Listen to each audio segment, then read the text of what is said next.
Good morning. प्रेमाच्या रसोई चॅनलवर तुमचं स्वागत मी आहे. आज तुम्हाला ना वडापाव करून दाखवणार आहे. लागणारं साहित्य सांगते. तो कढी वडा. आपण वडापाव म्हणून पण खाऊ शकतो आणि कढी वडा पण कढी बरोबर पण ते वडे छान लागतात. तर मी आता ना साहित्य सांगते. बटाटा हे बघा, ह्या आकाराचा मी 5 बटाटे घेतले, धुवून कुकरला लावले आणि सोलून ठेवले. थंड झाले, सोलून ठेवले. तर त्यासाठी आता मी मोहरी लागेल अर्धा चमचा, 9-10 मिरच्या घेतल्यात हिरव्या, थोडंसं धणे घेतले आणि थोडीशी जिरी, थोडासा ओवा, कढीपत्ता, पाव चमचा हिंग, अर्धा चमचा हळद, थोडीशी कसुरी मेथी घेतली, थोडीशी कोथिंबीर आणि 10-15 पाकळ्या लसणाच्या घेतल्या. तर आता आपण वाटण करून घेऊ.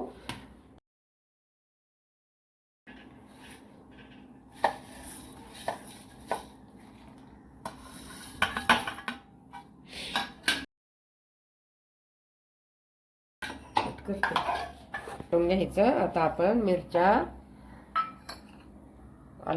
आलं लसूण त्याचा ठेचा करून घेऊ. म्हणजे तेल टाकलं. आता आपण त्याच्यात मोहरी जिरं टाकून, जिरं वाटले. आमच्याकडे ते हे नाही आहे भांडं, मी तांब्यानेच बारीक करते. थोडं जास्त पण नाही बारीक करायचा, आबडधोबडच करायचा. हे बघा, आता तेल तापले. आपण मोहरी टाकू. मोहरी तडतडली तर आपण कढीपत्ता टाकायचा. नंतर मिरचीचा ठेचा टाकायचा, मिरची, लसूण, आलं.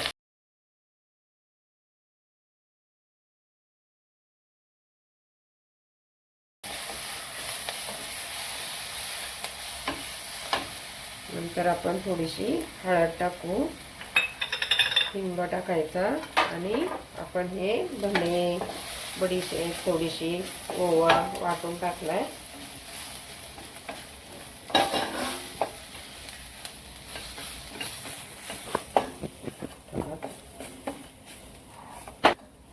आता आपण त्याच्यात बटाटा टाकू.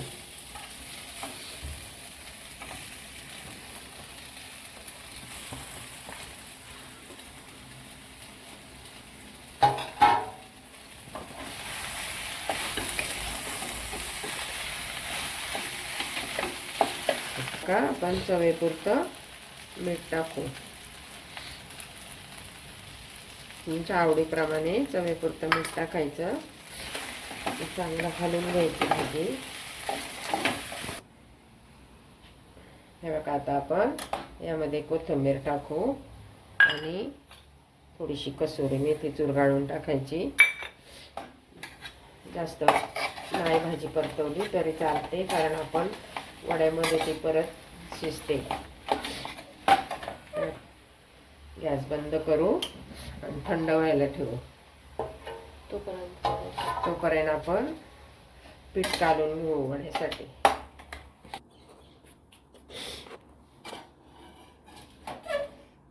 आता आपण पीठ काढू. ते पिठाला पीठ कालवण्यासाठी साहित्य सांगते. थोडासा मी ओवा घेतलाय, थोडासा हिंग घेतलाय, पाव चमचा चवीपुरतं मीठ आणि 1 चमचा आपलं लाल तिखट आणि थोडासा लसूण घेतलाय. तर ना मी लसूण आता असा मिक्सरमध्ये आबडधोबड वाटते. ओवा आणि लसूण, हे बघा, असा लसूण वाटायचा. आपण आता पिठामध्ये तो लसूण टाकू.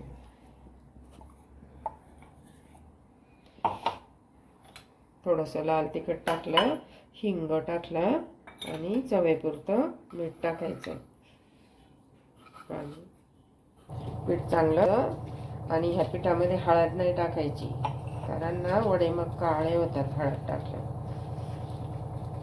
असं चांगलं मिसळून घेऊ. हे बघा, वड्यांना लई पातळ पण नाही आणि लई सैल पण नाही ठेवायचं. असं पाहिजे, म्हणजे वडे छान येतात.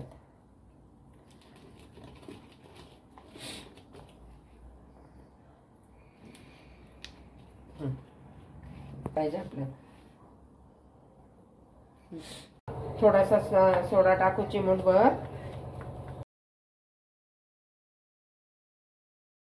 वडे हे बघा, आता आम्ही ते भाजीच्या अशा आकाराचे वडे केले. आता आपण तेल तापलं का बघू. हे बघा, तेल हे वरती आले म्हणजे आपलं तेल चांगलं तापले. आता आपण एक एक वडा घ्यायचा, असा बुडवायचा.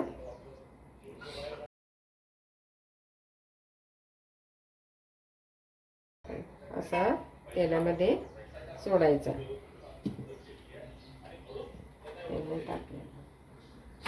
बारीक गॅसवर, मध्यम गॅसवर चांगले भाजायचे. ते ताप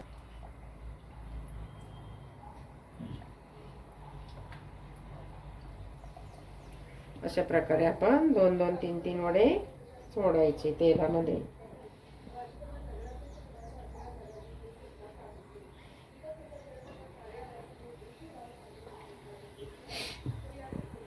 हे बघा, असे फुगून वर येतात चांगले.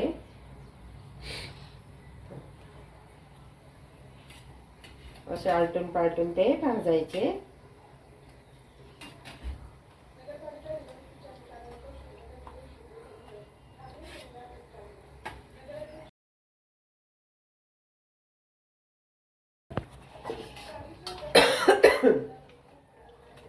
हे बघा, असे आलटून पालटून करायचे आणि आपण असे भाजले का काढून घ्यायचे.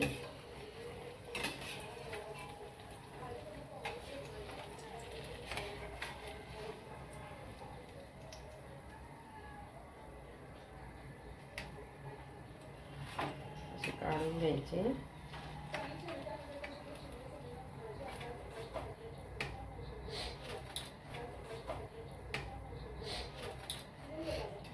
आता हे पडलेलं आहे ना, याची आपण चटणी करायची.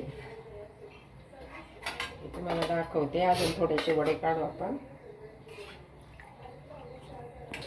हे बघा, चटणीसाठी काय करायचं आपल्याला, याला वड्यापाव बरोबर चटणी खायची ना, तर आपण त्या असे हे गुन्हे असतात. हे बघा, त्याचे वड्याचे उरलेले तर हे कमी आहेत ना, मग अजून थोडेसे आपण असं असं करायचं आणि चांगलं कुरकुरीत होईपर्यंत तळून घ्यायचं. त्याची चटणी बनवायची. लसूण हे लाल तिखट टाकून. मग आपण त्याबरोबर हिरव्या मिरच्या थोड्याशा त्या भाजून घेऊ आणि त्या मिरच्या काढून घेऊ. वडापाव बरोबर खाण्यासाठी मिरच्या असतात ना.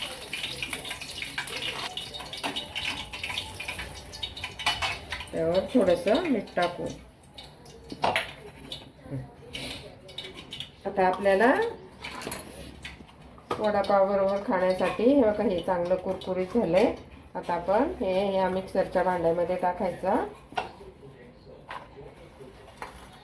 बस. मी थोडासा लसूण टाकलाय आणि थोडंसं लाल तिखट टाकू. आणि आपण चवीपुरतं मीठ टाकू. त्याची चटणी बनवायची.